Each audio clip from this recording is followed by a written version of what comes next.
Êtes-vous prêt à voyager des frontières de vos peurs aux limites de vos rêves, à rencontrer des mythes et des légendes, des diables et des anges, à vous laisser conduire sur les chemins de l'étrange? Arcanum Fabulas. Saison 7.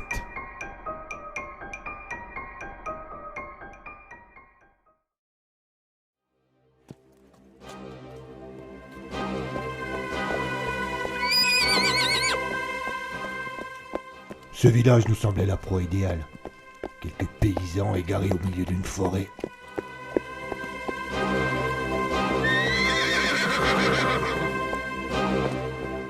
Après avoir passé le printemps et l'été à piller, après avoir défait les armées du roi à l'automne, nous aspirions à nous reposer au cours de l'hiver.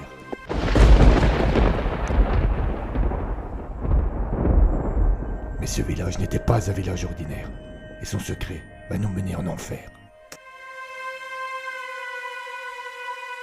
Cernunnos, la naissance du diable. Épisode 2.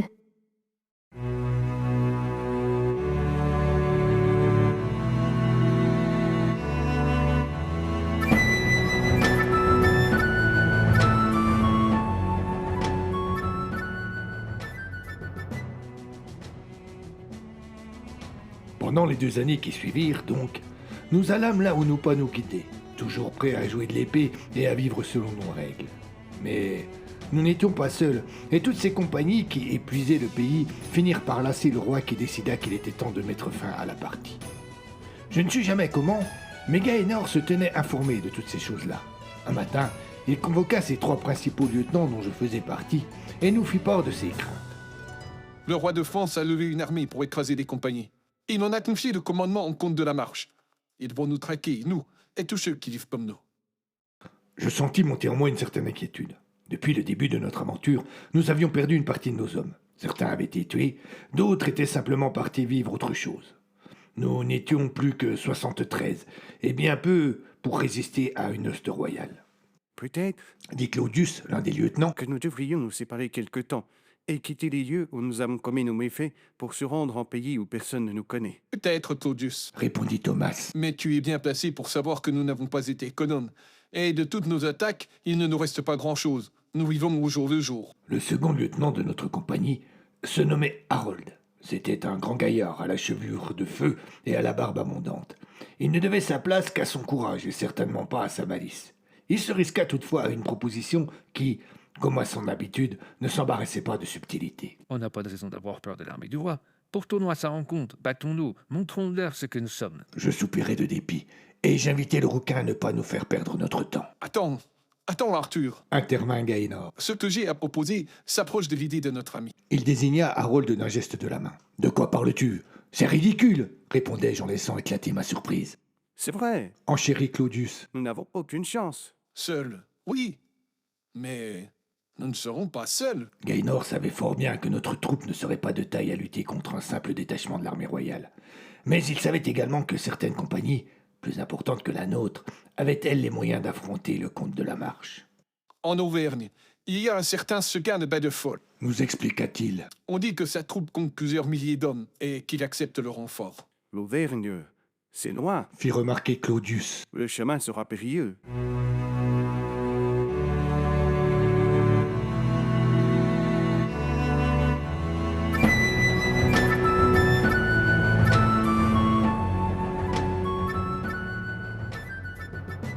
Et effectivement, le chemin fut difficile.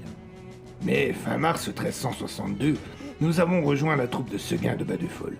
Nous n'étions pas seuls, et lorsque l'armée royale se présenta, elle trouva face à elle plus de 15 000 soldats prêts à en découdre.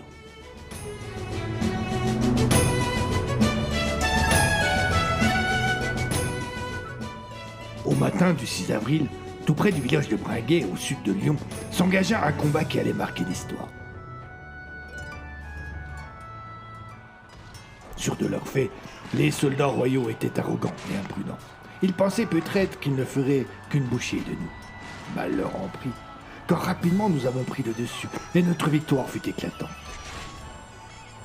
Mais Ce qui ce jour-là changea vraiment notre destinée fut un coup de chance.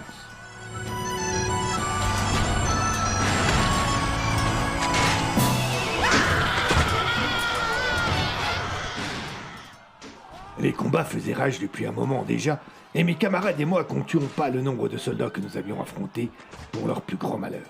C'est alors que Gaënor le vit, un peu plus loin, monté sur un cheval blanc. Ses atours, son allure, il était impossible de se tromper. Un que personne ne le connaisse, c'était lui. À quelques mètres de nous, se tenait Jacques Ier de Bourbon, comte de la Marne.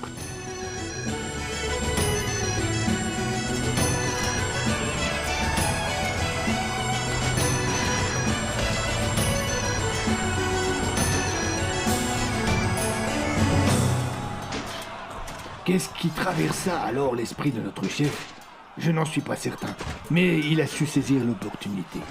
Avec moi! Hurla-t-il, et ils se mirent à courir en direction du noble. Quelques combattants ennemis tentèrent de s'interposer, mal leur en prit. Gaënor atteignit son objectif. Il attrapa le commandant ennemi par ses habits et le fit choir de son destrier.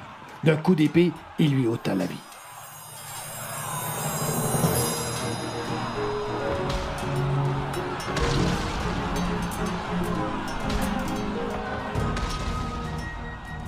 La mort du comte affecta le moral de ses troupes, et il eut un effet opposé sur les nôtres. Très vite, notre victoire devint inéluctable.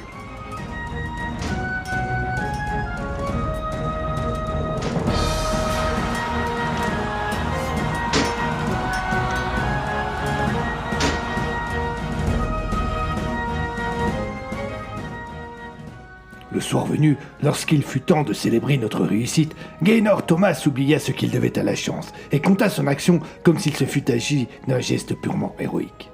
Loin de nier le rôle du Gallois dans l'issue des combats, Séguin de Badefol vint en personne le rencontrer.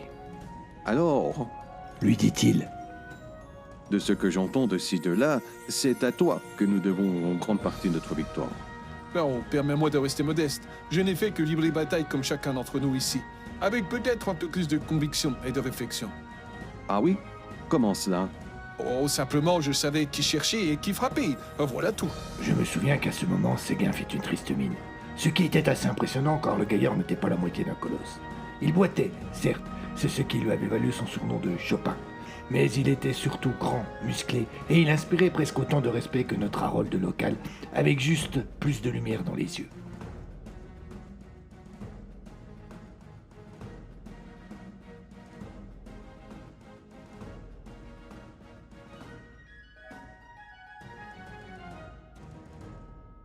Bref, il se tut et regarda notre chef avec suspicion. Pensez-vous que Gaënor se dégonfla? Ah, certes non.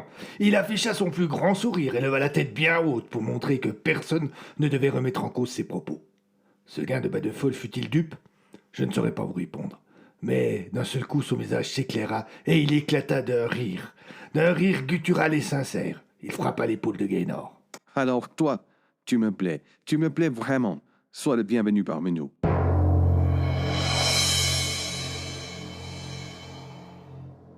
Au terme de cette journée, notre vie devint plus facile. Pleinement intégrés à la grande compagnie de Séguin de Badefol, nous avons continué nos exactions, nos pillages, mais à une plus grande échelle et avec une plus grande ampleur. Gaënor comptait parmi les plus proches lieutenants de Badefol, et toute notre ancienne troupe bénéficia pleinement des avantages que procurait une telle position. Je dois bien reconnaître que, de plus, le Gallois n'était pas un idiot. Il avait un sens commun de la stratégie qu'il conjuguait à merveille avec une prudence raisonnée. Plusieurs fois, les conseils qu'il donna à Séguin nous évitèrent de bien grands désarrois. Et puis, l'hiver arriva.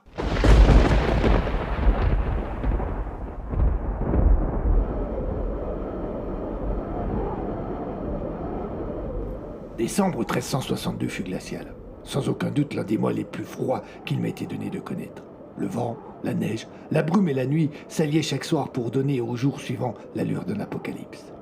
Le pays connut la famine en cet hiver. Il y eut des morts. Notre compagnie, pour sa part, avait trouvé refuge dans la ville d'Alas, que nous occupions comme l'aurait fait une armée étrangère. Et si les bourgeois et les autres notables du coin devaient se serrer la ceinture, nous vivions très bien.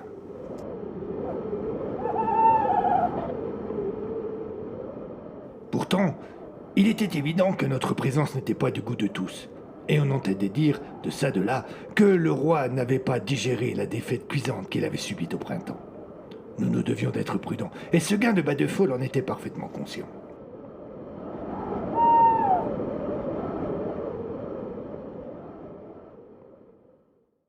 Ce matin-là, il fit quérir Gaynor, Claudius, Harold et moi.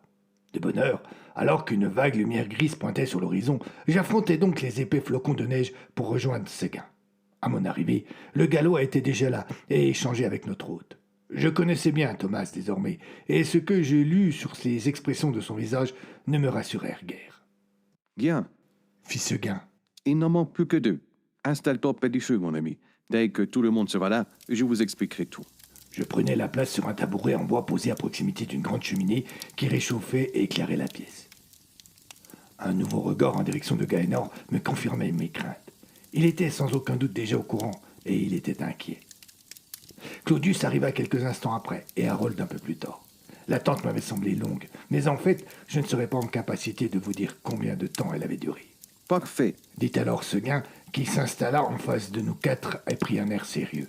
Si je vous ai convoqués tous les 4 aujourd'hui, c'est parce que je connais l'estime que Gaynor vous porte. Et je sais qu'il ne jure que par vous et par la petite troupe que vous formiez avec vos autres compagnons. Le galop approuva d'un geste de la tête. Malgré sa position au sein de la grande compagnie, il ne nous avait pas oubliés et demeurait fidèle à ses compagnons de la première heure. Je l'admirais pour cela. Il se trouve que j'ai une mission difficile à confier à des gens de confiance et que votre petite troupe me semble idéale pour cela. Je comprenais que nous allions entrer dans le vif du sujet. Je serrais mes poings et me faisais plus attentif. Mes amis, me faut dire que le roi est en colère, que depuis ce printemps il a perdu le sommeil et qu'il entend bien laver l'affront que nous lui avons fait en écrasant son armée. Séguin se leva, s'approcha du feu et tendit ses 2 mains dans sa direction. Je pensais que l'hiver nous offrirait une trêve bien méritée, que nous aurions jusqu'au printemps pour préparer notre défense et notre éventuelle riposte. Il se tourna vers nous. Il semble que je me sois trompé. Il y a des bruissements dans toute la région. On parle de troupes, on parle de soldats et aussi d'espions peu enclins à la discrétion. Nos hommes sont cotonnés dans cette île et je ne peux pas envisager de les envoyer combattre à l'aveugle. Il se remit face au feu et tendit de nouveau ses mains. Cherchait-il la meilleure façon de nous annoncer ce qu'il attendait de nous? Voulait-il gagner du temps ou simplement se réchauffer? Avec une partie de vos hommes, je veux que vous alliez fouiller la campagne et que vous me rapportiez ce qui s'y passe. Il fit un geste à Gaynor qui prit alors la parole. Il est probable que les alentours d'Alas soient surveillés. Expliqua-t-il. Et si nos adversaires voient une troupe sortir, ils se hâteront de donner l'alerte. Aussi, nous partirons au cœur de la nuit et le plus discrètement du monde. Pour nous déplacer plus efficacement, nous prendrons le moins de matériel et de nourriture possible. S'il le faut, nous nous servirons dans les villages. Enfin, pour ratisser correctement la région, il nous faudra une dizaine de jours. Cela ne va pas sans danger. Séguin vint poser une main amicale sur l'épaule de Gaynor et nous regarda tous à tour de rôle. Je sais que je peux compter sur vous. Cette mission est capitale. Elle nous permettra peut-être de remporter une nouvelle victoire face aux armées du roi. Surtout, elle nous permet de les prendre par surprise. Je quittais cette rencontre en étant partagé. Certes, notre mission promettait de ne pas être de tout repos. Elle comportait moult risques et dangers. Mais j'y voyais un grand avantage. Elle allait me permettre de me sortir de l'ennui qui me submergeait depuis notre arrivée dans cette ville.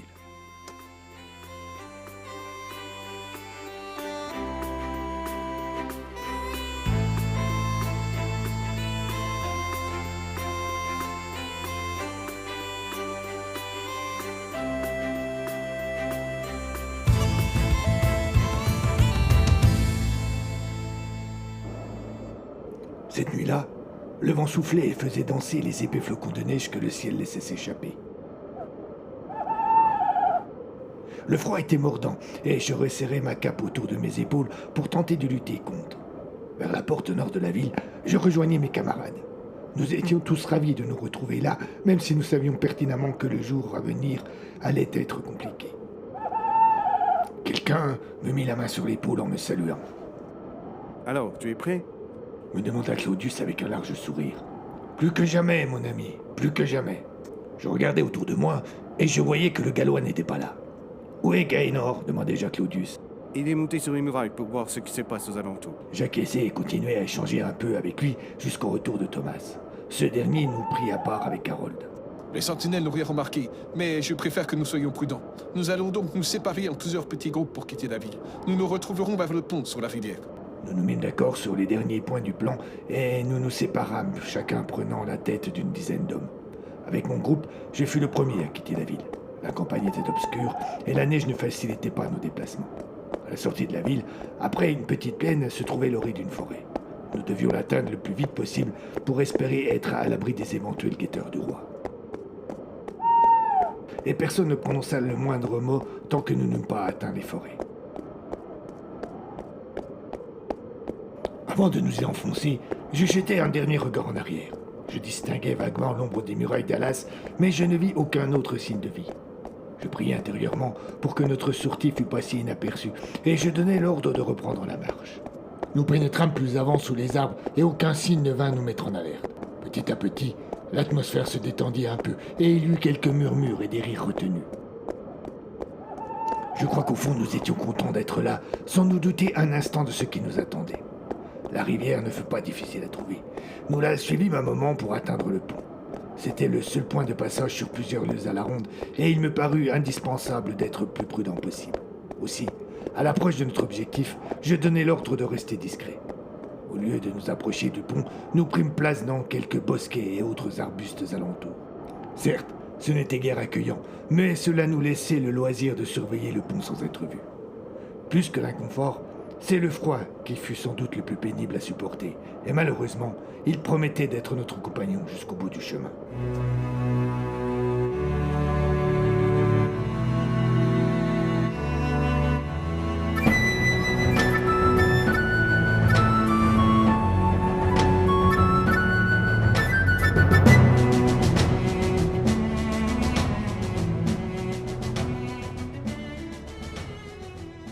Harold et ses hommes qui arrivèrent en second ne firent pas preuve de la même prudence que moi. Ils s'installèrent devant le pont et prirent même le temps d'allumer un feu. Comprenant alors qu'il était inutile de continuer à se cacher, je donnai l'ordre aux miens de rejoindre les autres. Harold, toujours jovial, m'accueillit avec un large sourire.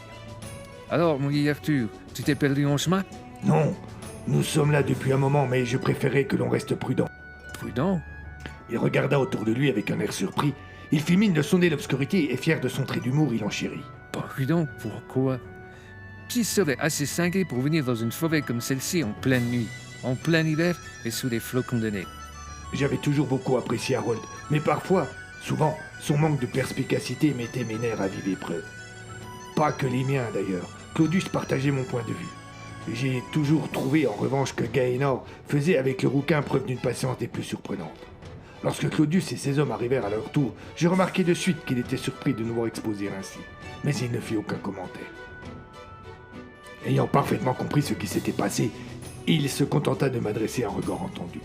C'est donc Gaënor qui arriva le dernier, et il ne cacha pas son désagrément devant notre manque de discrétion, mais il se calma très vite et nous prîmes le chemin pour mener à bien notre mission.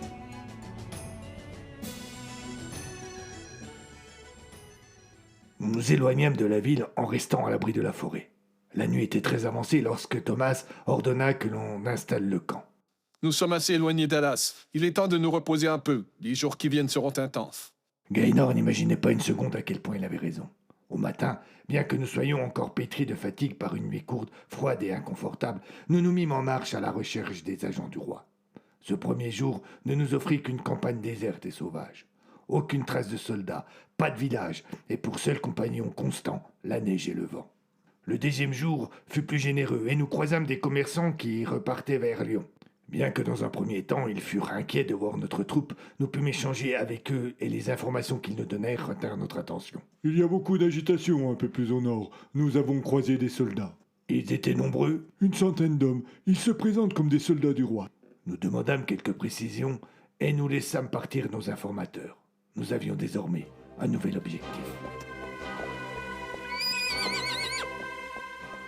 Mais ce village n'était pas un village ordinaire, et son secret va nous mener en enfer. Cernunnos, la naissance du diable.